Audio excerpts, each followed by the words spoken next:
বঙ্গোপসাগরে সৃষ্টি হওয়া লঘুচাপটি আরও ঘনীভূত হয়ে পরিণত হয়েছে গভীর নিম্নচাপে। বর্তমানে এর অবস্থান পূর্ব মধ্য বঙ্গোপসাগর ও তৎসংলগ্ন পশ্চিম মধ্য বঙ্গোপসাগর এলাকায়। এটি আরও ঘনীভূত হয়ে ঘূর্ণিঝড় রেমালে পরিণত হতে যাচ্ছে।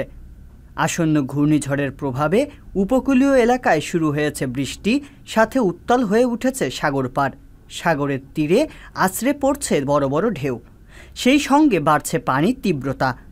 বঙ্গোপসাগর ও তৎসংলগ্ন এলাকায় সম্ভাব্য ঘূর্ণিঝড় রেমালের ক্ষয়ক্ষতি এড়াতে শনিবার রাত থেকেই বিপদ সংকেত দেখানো হতে পারে বলে জানিয়েছেন দুর্যোগ ব্যবস্থাপনা ও ত্রাণ প্রতিমন্ত্রী মুহিবুর রহমান। এমনকি এই সতর্কবার্তা 10 নং মহাবিপদ সংকেতেও চলে যেতে পারে। আবহাওয়াবিদরা বলছেন, উপকূলের কাছাকাছি এসে ভূমিতে ওঠার আগে শক্তি সঞ্চয় করে রেমাল প্রবল ঘূর্ণিঝড়ে রূপান্তরিত হতে পারে। এ নিয়ে শনিবার 25 মে সকালে 6 নম্বর বিশেষ বিজ্ঞপ্তি প্রকাশ করেছে আবহাওয়া অধিদপ্তর। গভীর নিম্নচাপটির কেন্দ্রের 48 কিলোমিটারের মধ্যে বাতাসের একটানা সর্বোচ্চ গতিবেগ ঘন্টায় 50 কিলোমিটার, যা দমকা অথবা ঝোড়ো হাওয়ার আকারে 60 কিলোমিটার পর্যন্ত বৃদ্ধি পাচ্ছে। গভীর নিম্নচাপ কেন্দ্রের নিকটবর্তী এলাকায় সাগর উত্তাল রয়েছে। এ অবস্থায় চট্টগ্রাম, কক্সবাজার, মোংলা ও পায়রা সমুদ্র বন্দরসমূহকে 1 নম্বর দূরবর্তী সতর্ক সংকেত দেখিয়ে যেতে বলা হয়েছে।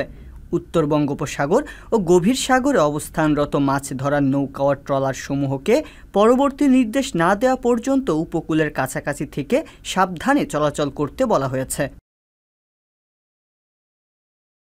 এদিকে আবহাওয়া অধিদপ্তরের করা সতর্কবার্তা অনুযায়ী ঝড় মোকাবেলায় প্রস্তুতি নেওয়া হচ্ছে।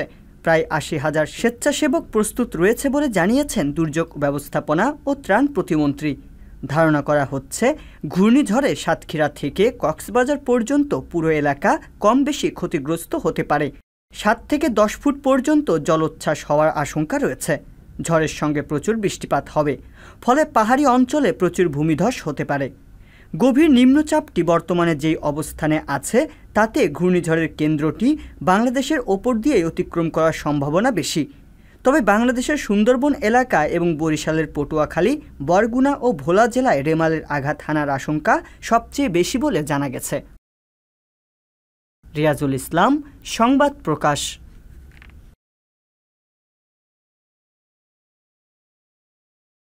সংবাদ, ফিচার ও অনুষ্ঠানের জন্য ভিজিট করুন সংবাদ প্রকাশের ওয়েবসাইট এবং যুক্ত থাকুন ফেসবুক পেজ ও ইউটিউব চ্যানেলের সঙ্গে।